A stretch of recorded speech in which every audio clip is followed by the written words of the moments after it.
Hello everybody, this is John. Welcome to the NCGA Valent Ag Weather Outlook for April 8th, 2017. I hope everybody's had a good week. I know we had a lot of rain in some spots.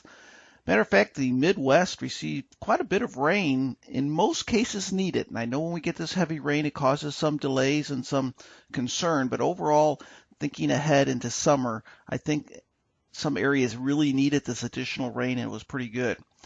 Now, while parts of the Midwest were quiet, the action was more in the central and east and not as much in the north. So now the focus shifts a little bit more to the northern Corn Belt needing some more precipitation.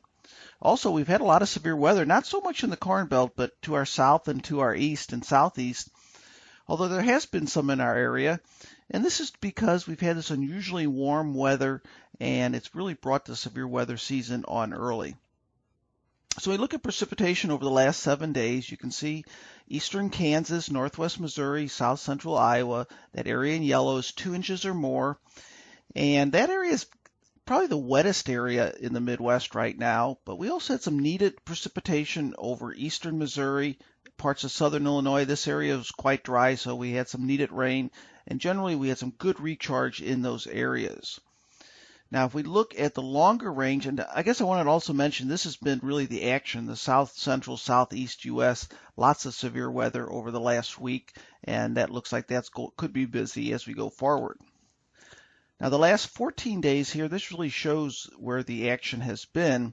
Kansas, parts of Missouri, smaller parts of Iowa, parts of mainly northern Illinois, over 2 or 3 inches of rain, and that area in red is really outlies where we've had the most precipitation, over 5 inches. So Kansas has really turned around. It was initially sort of dry as we entered spring. Now it's quite wet.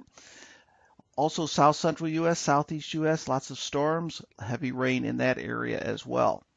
But I wanted to point out, look at the abrupt line here. As we get up into the northern Corn Belt, parts of Nebraska, the Dakotas, Minnesota, really drops off. So that's the area I wouldn't mind seeing some more precipitation in the near term. So we look at the number of rain days, and I know I'm really focusing on soil moisture here. Areas in green are areas that received a lot of days where we've had at least small amounts of rain, and other areas not much. So we get into Minnesota there, you can see that's only had maybe 2 days or maybe even not much at all, maybe none, in the last 30 days where there's been any precipitation. Now, I said in last week's briefing that might be good in parts of the North Dakota because that's where we have that major flooding going on, moderate flooding, I should say, and it might be even some major in this area that we didn't get any rain on top of that, which would have made the situation worse. Now, temperatures over the last week, you can see areas in red above normal, areas in green near normal or even a little bit below normal, and that's because of the rain and clouds in those areas. But generally the trend still remains above normal temperatures, and that's why the green up, the leaf index here shows these areas of red, and the dark shades are indicating as much as 20 days early. Now, a little bit lighter shade here, and that's because we had about a week delay of some cooler weather. So as it went a little bit further north from Kansas City to St. Louis, it was 20 days above normal. And then as we went up a little bit further up to the north, not quite as much in this area here, more like 10 days, maybe 15 days earlier than normal. But definitely spring has sprung across a good part of the Corn Belt, and it's working to the north. So soil moisture here, I always look at a lot of ways to show soil moisture because there are a lot of ways that are calculated, there are a lot of ways that are modeled, other ways that are observed. But generally speaking, what we see here is the darker shades of green are where we start to get a little bit wet conditions, and that real dark shade of green, eastern Kansas, northwest Missouri is where we probably are seeing some more significant problems with wet fields.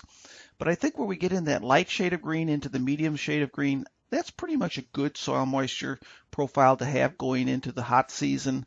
But we still need additional precipitation up to the north where it's been dry. That's that area right in here. And where we've seen changes here, areas in blue over the last month, we've had significant changes in soil moisture. And again, hopefully I won't show this too much. I know I'm sort of dwelling on this. This is where we've had negative changes or soils drying out. This is where we've really seen some increase in soil moisture in these areas in blue. Okay, so let's jump over to soil temperature. Sort of indicated where that 60-degree line is there with the red line, and the 50-degree line is the light shade of orange here, or brown. That's really going to be jumping north over the next week or two. Not just from a climatological standpoint, but I'm going to show you these really warm temperatures. So keep in mind, we're going to really see some warming of temperatures over the next 2 weeks. Okay, so let's get into the forecast. Here's this week. The areas shaded in brown are saying the jet stream's further north than normal. And with that, you would expect temperatures above normal, and in some cases, the darker shades of orange or red here, well above normal temperatures this week. Now, as far as precipitation goes this week, it's going to be fairly quiet compared to the last week or so, but we do have one front pushing through, and that is going to produce a chance of some heavier rain over parts of South Dakota, Minnesota, Wisconsin, scattered amounts, much lighter amounts elsewhere. So overall, pretty quiet week, especially the eastern Corn Belt looks quite quiet. And some of the areas here, this is where this precipitation really could be needed. That's an area that needs that additional precipitation. Now, as far as soil moisture change over the next 7 days, take a look here. That's why I said the areas in brown over the eastern Corn Belt from Illinois, Indiana, Ohio, that should be drying out over the next week, and just a few areas of wet soils. Now, Kansas could get the edge of that thunderstorm band as it pushes through early this week, and that could aggravate the situation as far as soil moisture. And here we go. The chance is severe. This is for Sunday, and this is for Monday, and we could have some strong thunderstorms right through here. That's going to aggravate the wet soils over eastern Kansas, northwest Missouri, perhaps a smaller part of Iowa. But keep alert. It's a slight risk. Remember, there's slight, enhanced, moderate, and high. So this isn't the highest risk, but I do think there will be some severe weather. Okay, now if we get into the 6 to 10 day, that ridge of high pressure is even more pronounced over right through the central Corn Belt here. We start getting a dip in the jet stream in the west. So remember, when there's a dip in the jet stream, we get a resulting bowing in the jet stream downstream from the dip, and that's going to bring unusually warm temperatures in the 6 to 10 day range, and that's going to result in those soil temperatures, I think, really soaring as we get through the next 10 days. Now, if we get into the 11 to 15 day range, well, look at this here. We start to get a little bit more of a southwest flow. Now, remember, when we had the southwest flow last, that's when we got more widespread rain, and I think that could again be the possibility. Temperatures are going to be tamping down just a bit here, and what you see here is still above normal temperature. So the trend for temperatures and the trend for soil temperatures is going to be on the increase right through the next 15 days. But I really think from 5 to perhaps 10 day range, that's where we're going to really see those temperatures start to rise. Precipitation, here's week 1. Like I said, the eastern Corn Belt well below normal. Small parts severe weather in this region, this front coming down in this region, but that's pretty limited compared to the past.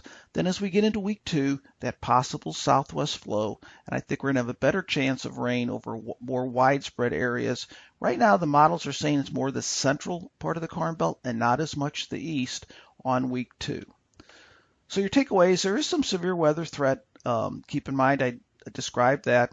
Scattered showers and storms, nothing as widespread as we've seen in the recent past, above normal temperatures and significantly warming soils, perhaps more widespread rain on week 2. Hope everybody has a safe week, a really nice week. Enjoy the milder temperatures out there. If you ever have any questions, you know my email. You can always reach me. If you find my briefings interesting or instructive or useful, let me know as well. I'd like to always keep them relevant to what you need to know to plan your field work. Have a great week.